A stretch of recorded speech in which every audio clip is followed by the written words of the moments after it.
Welcome to Pratap classes. दोस्तों, Pratap classes के YouTube channel पर आपका हार्दिक स्वागत है। तो दिल्ली पुलिस कांस्टेबल के लिए स्पेशल हमने इंडियन हिस्ट्री से संबंधित दिल्ली सल्तनत कालीन शासन व्यवस्था के बारे में आज चर्चा करेंगे। इससे पहले हमने दिल्ली सल्तनत काल के बारे में पूरी चर्चा कर ली है। टॉप एमसीक्यू क्वेश्चन आपको उपलब्ध करवाए हैं जो कि एग्जाम में पूछे गए हैं।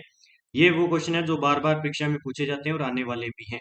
तो आपके एग्जाम के लिए बहुत ही महत्वपूर्ण है जिन विद्यार्थियों का दिल्ली पुलिस का एग्जाम और तैयारी कर रहे हैं अच्छी तरीके से। तो सभी विद्यार्थी वीडियो को लाइक कर दीजिए, शेयर कर दीजिए और चैनल पर नए हैं तो चैनल को क्या है सब्सक्राइब कर लें ताकि आपको इस प्रकार के डेली वीडियो का नोटिफिकेशन मिल पाए। देखिए, पहले क्वेश्चन की हम बात करेंगे। संतुलन काल में कौन सा कर भूमि से संबंधित था? संतुलन काल में कौन सा कर भूमि से संबंधित था? खराज, खम्स, जकात और जजिया। इसमें पूछा है कि कौन सा कर जो है भूमि से संबंधित है। कौन सा है? खराज। कौन सा था? खराज जो कर था वो किससे था? भूमि से संबंधित था। किससे संबंधित था? भूमि से संबंधित था, जो कि गैर मुसलमानों से लिया जाता था। जो गैर मुसलमान यानी हिंदू होते थे, गैर मुसलमानों से लिया जाने वाला कर, मुसलमानों से लिया जाने वाला कर कौन सा हो जाएगा? इसमें हो जाएगा ये खराज। ठीक है, याद रखें ये किसका था? ये भूमि से संबंधित था। ठीक है, आगे बात करते हैं 2 नंबर क्वेश्चन की। ताजिक कौन होते थे? ताजिक कौन होते थे? तुर्की विदेशी अमीर, तुर्की गुलाम, गैर तुर्की विदेशी अमीर और कुतबी अमीर। इसमें जो गैर तुर्की विदेशी अमीर होते थे वो क्या कहलाते थे? ताजिक के नाम से जाने जाते थे। ठीक है, आगे क्वेश्चन देखिए 3 नंबर। मुगल प्रशासन के संदर्भ में निम्नलिखित में से कौन सा विकल्प मनसबदार के संख्यात्मक पद नामों को दर्शाता है? यानी मनसबदार कौन होता था मुगल काल के अंदर, यानी दिल्ली सल्तनत के अंदर मनसबदार कौन होता था? ठीक है, इसमें कौन होता था? तो इसमें होता था एक तो जाट और सवार, ये दोनों होते थे, जाट और सवार दोनों। ठीक है, आगे सुमेलित करना है हमें, कर दिए हुए हैं और इनसे संबंधित है। जकात की बात करें तो हिंदुओं से लिया जाने वाला कर था। जजिया की बात करें तो मुसलमानों पर धार्मिक कर था। खम्स की बात करें तो एक प्रकार का दान था।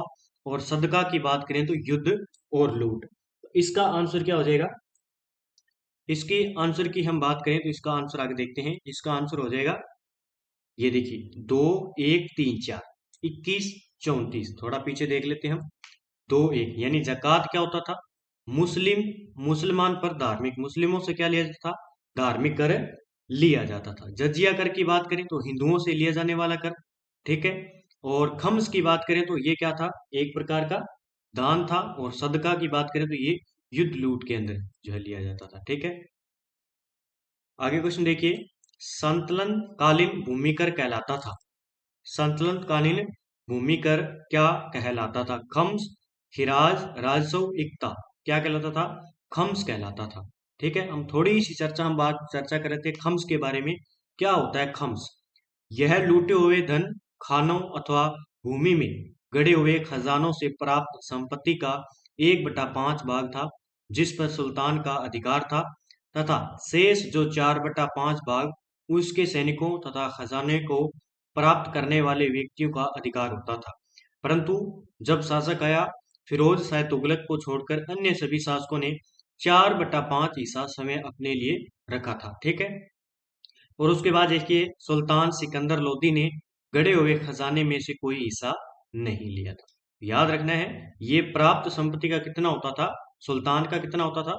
यह लूटे हुए धन व खानों तथा भूमि में गड़े हुए खजानों से प्राप्त संपत्ति का 1/5 भाग था, जिस पर सुल्तान का अधिकार था। ठीक है, 1/5 पर।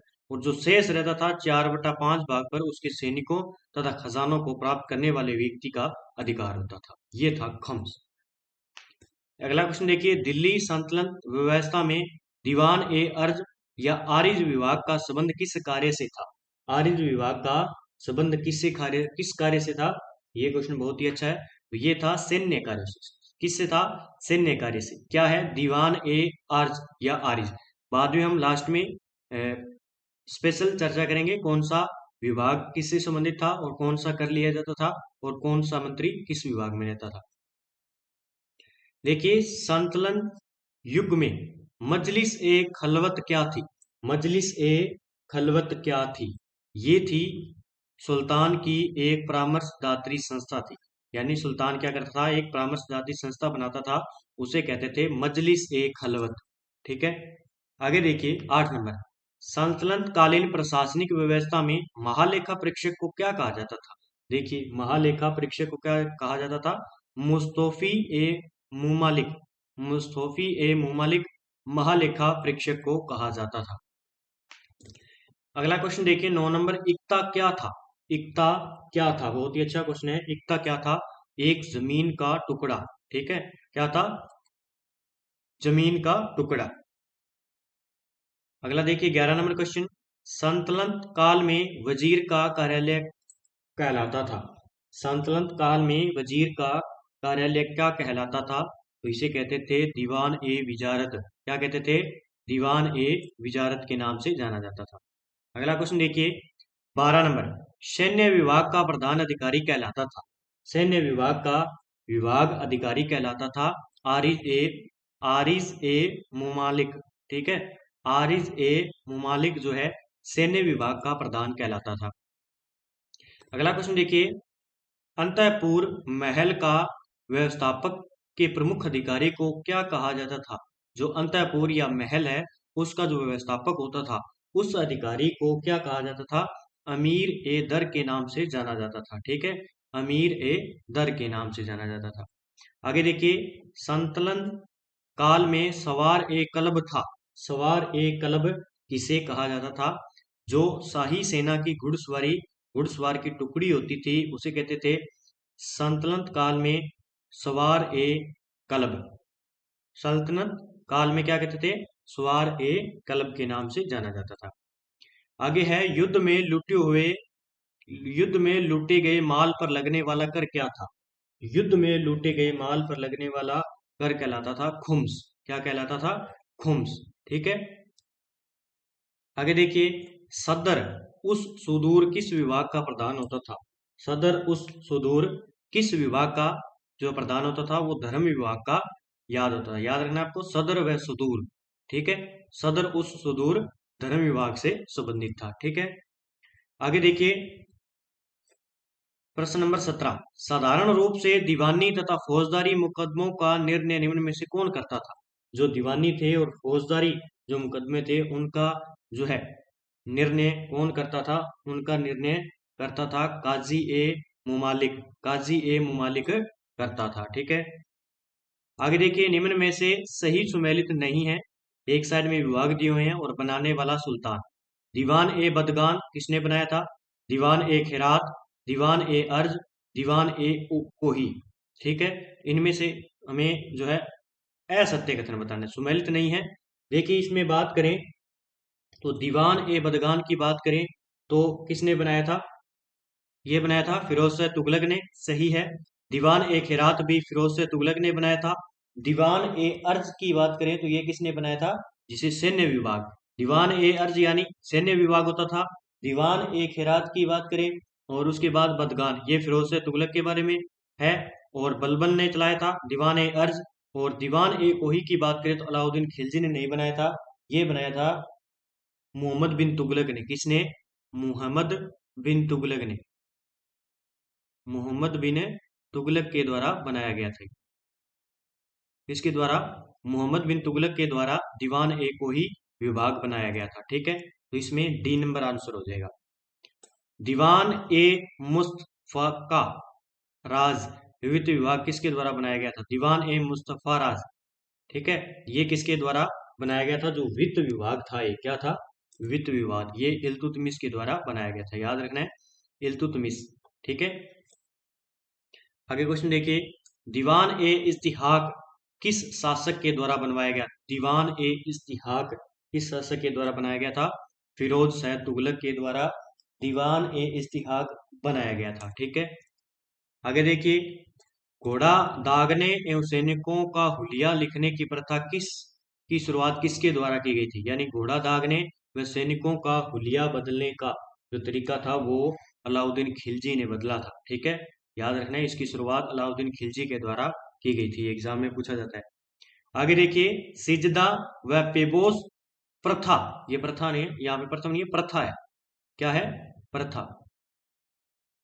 सिजदा व पेबोस प्रथा की शुरुआत दिल्ली सल्तनत में किस शासक ने की थी?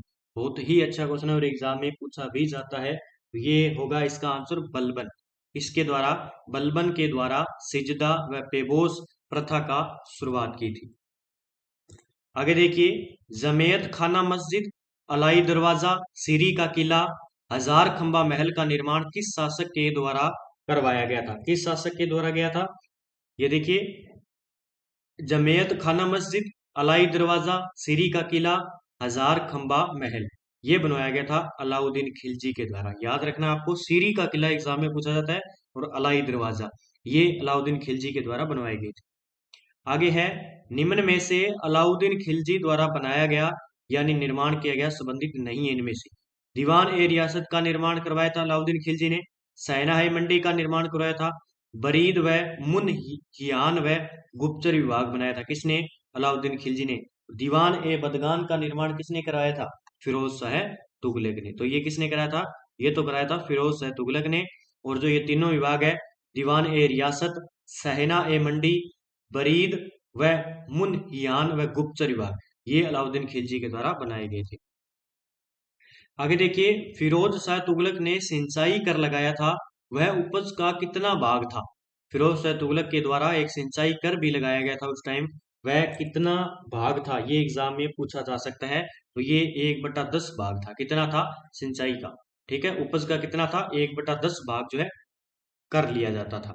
ठीक है, मोहम्मद बिन तुगलक की मृत्यु पर किस इतिहासकार ने यह लिखा? अंततः लोगों को उससे मुक्ति मिली और उसे लोगों से। बहुत ही अच्छा क्वेश्चन है, एग्जाम में पूछा जा सकता है। ये बंदायूनी ने कहा था। ठीक है, याद रखना है। किसके बारे में? मोहम्मद बिन तुगलक की मृत्यु पर। ठीक है, किसके बारे में कहा है?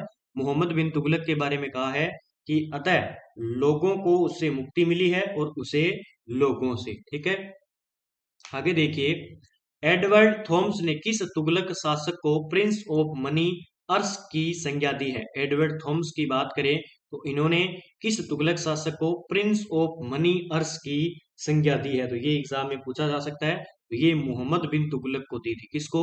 मोहम्मद बिन तुगलक को प्रिंस ऑफ मनी अर्स की संज्ञा दी थी एडवर्ड थॉमस के द्वारा। ठीक है, अगला क्वेश्चन देखिए, सुल्तान फिरोज तुगलक ने अनाथ मुस्लिम महिलाओं तथा ये विधवा एवं लड़कियों की सहायता के लिए एक नए विभाग की स्थापना की थी। उस विभाग का नाम क्या है और ये किसने स्टार्ट किया था?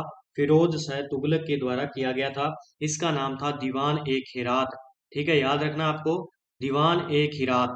ठीक है, दीवान ए खैरात का निर्माण फिरोज शाह तुगलक के द्वारा जो अनाथ मुस्लिम महिलाएं थी, विधवाएं थी, लड़कियां थी, उनकी सहायता के लिए विभाग बनवाया था। आगे देखिए, दासों जो गुलाम होते थे उनकी देखभाल के लिए फिरोज ने एक नए विभाग की स्थापना की। उस विभाग का नाम क्या था? जो के जो दास थे, जो गुलाम थे, उनके लिए स्पेशल फिरोज शाह तुगलक ने क्या बनवाया था? एक बनवाया था ये दीवान ए बदगान। क्या कहते हैं उसे? दीवान ए बदगान का निर्माण किसने करवाया था? फिरोज शाह तुगलक के द्वारा करवाया गया था। दासों की देखभाल व और हम बात करें दिल्ली सल्तनत के अंदर सबसे ज्यादा जो गुलाम थे या दास थे, सबसे ज्यादा किसके थे? फिरोज शाह तुगलक के थे। लगभग 1,80,000 जो थे दास थे इसकी। ठीक है, फिरोज शाह तुगलक की। तो इसने इनकी देखभाल के लिए स्पेशल दीवान ए बदगान की जो है स्थापना की थी। ठीक है, याद रखना है ये।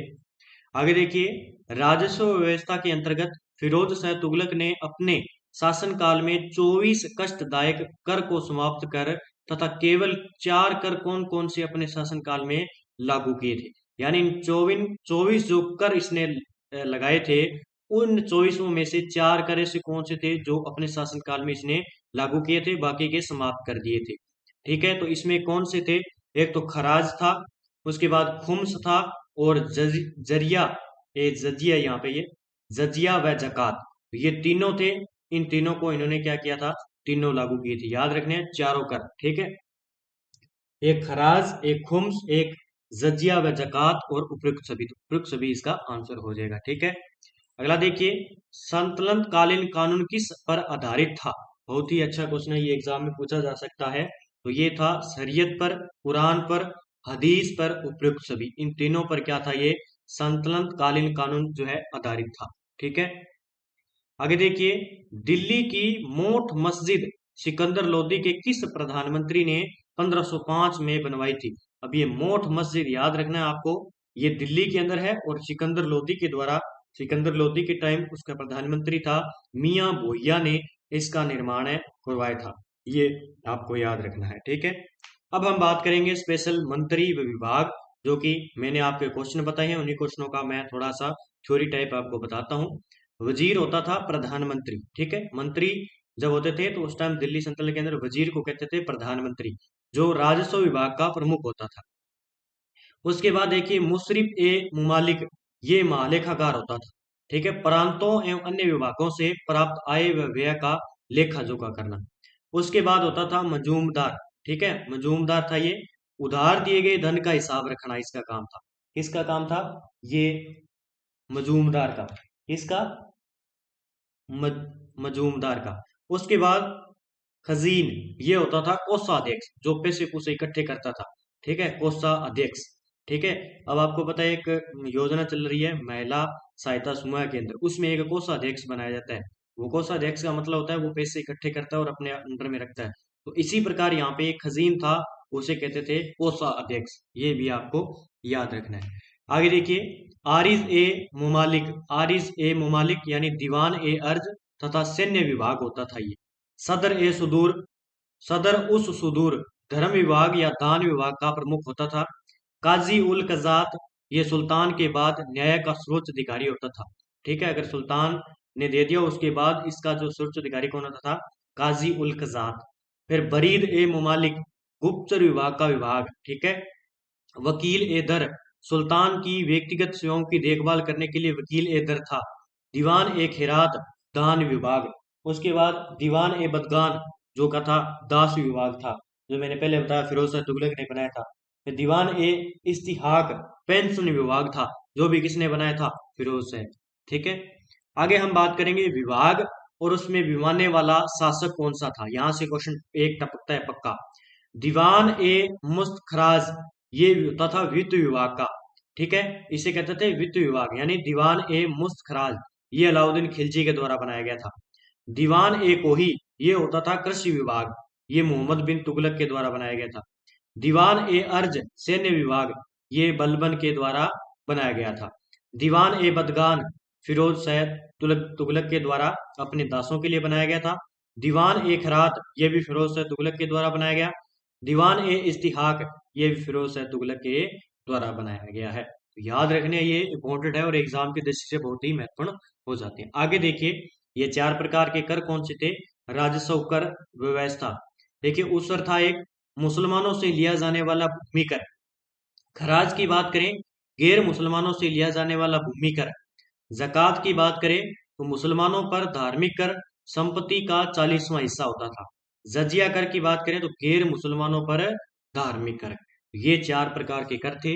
तो आज की जितनी भी दिल्ली सल्तनत काल के अंदर शासन व्यवस्था थी, किस प्रकार उनकी शासन व्यवस्था चलती थी, उनके बारे में हमने जाना, जो कि एग्जाम में क्या है पूछा जाता है। क्योंकि उन्हीं शासन विभाग के आधार पर हमारे वर्तमान में जो है विभाग बनाए गए हैं, लेकिन उनके नाम जो है अलग है, इसलिए इन्हीं विभाग को एग्जाम में दिया जाता है।